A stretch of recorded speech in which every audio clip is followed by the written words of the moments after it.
Buenos días. Mateo 26 es un capítulo fascinante para mí porque ahí narra un acontecimiento en la vida de Pedro que ya se venía anunciando, pero que podemos ver su culminación en los versículos finales. Conocemos ese episodio como la negación o la traición de Pedro. Pero ¿cómo es que llegó Pedro hasta ese punto de negar a Jesús? Mira, primero puedo mencionarte que los discípulos, todos en su mayoría, no entendían el propósito de Jesús. Cuando Jesús les hablaba y les advertía que habría de morir y que habría de ser entregado a los líderes, ellos nunca entendieron el propósito de su misión, nunca se quisieron dar cuenta de que Jesús venía para morir en una cruz. Así que la ignorancia en ese sentido, o la falsa expectativa, pues le jugó una mala pasada a Pedro. Pero luego vemos que Jesús les dice: todos ustedes me van a negar, se van a olvidar de mí en esta noche, me abandonarán. Y el primero que salta es Pedro y le dice a Jesús: aunque todos te abandonen, yo nunca te abandonaré. Entonces aquí vemos ahora a un Pedro demasiado impulsivo. Si Jesús lo estaba diciendo, pues había que reflexionar en esas palabras y mejor quedarse callado. Luego vemos que Jesús va al huerto de Getsemaní para derramar ahí toda su tristeza, su angustia. Se lleva a Pedro, a Jacobo y a Juan y les dice: permanezcan aquí conmigo, velando, orando, mientras yo estoy ahí aparte con el Señor. Y en 3 ocasiones, cuando Jesús va y ora, cuando regresa, Pedro, Juan y Jacobo están dormidos, no pudieron mantenerse en oración.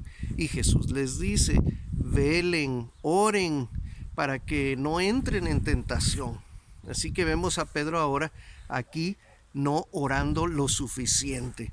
Luego, cuando llega Judas con la turba para señalar a Jesús y que lo pudieran identificar los guardias de los sacerdotes, entonces el primero que saca la espada y le corta ahí la oreja a Malco, o hiere a Malco en la oreja, es Pedro. Y quizás Pedro ahí está tratando de demostrarle a Jesús que él no lo abandonaría, pero su sorpresa es grande cuando el maestro le dice: guarda tu espada, porque el que a espada mata, a espada morirá.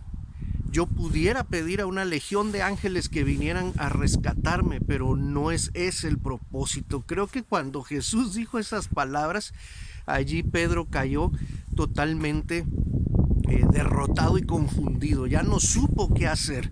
Lo único que se le ocurrió fue seguir a Jesús hasta el patio del sacerdote, del sumo sacerdote, y ver cómo lo estaban interrogando. Y cuando lograron identificar a Pedro, los sirvientes, Pedro hizo algo increíble. Primero negó a Jesús, luego negó a Jesús con juramentos, y luego la tercera negación es con maldiciones. Es decir, él mismo dijo: que me caiga una maldición si no es verdad lo que estoy diciendo. Es allí cuando suena el canto del gallo y Pedro recuerda lo que Jesús le había dicho: antes que el gallo cante, tú me habrás negado en 3 ocasiones. Por eso el cierre del capítulo 26 dice: y Pedro se fue llorando amargamente. Qué fácil es para nosotros también hablar, prometer, ser impulsivos, pero a la hora de la verdad, cuando tenemos que mantenernos firmes siguiendo a Jesús en nuestras convicciones, pues caemos derrotados como Pedro. Antes de juzgar a Pedro, tenemos que vernos al espejo y ser sinceros con nosotros mismos. ¿Estamos velando lo suficiente? ¿Estamos orando para no caer en la tentación? ¿Estamos escuchando con atención las palabras de Jesús para no ser impulsivos en contestar y prometer? ¿Estamos poniendo atención a las Escrituras para no errar en nuestras conclusiones y en nuestras expectativas? Tengamos cuidado, aprendamos de Pedro, no sea que salgamos llorando amargamente. Bendito Dios que más adelante Pedro tuvo la oportunidad de ser restaurado. Pero por lo pronto la historia de hoy en Mateo 26 nos deja estas enseñanzas. Ahí te las dejo para la reflexión y para la aplicación personal. Que Dios te bendiga.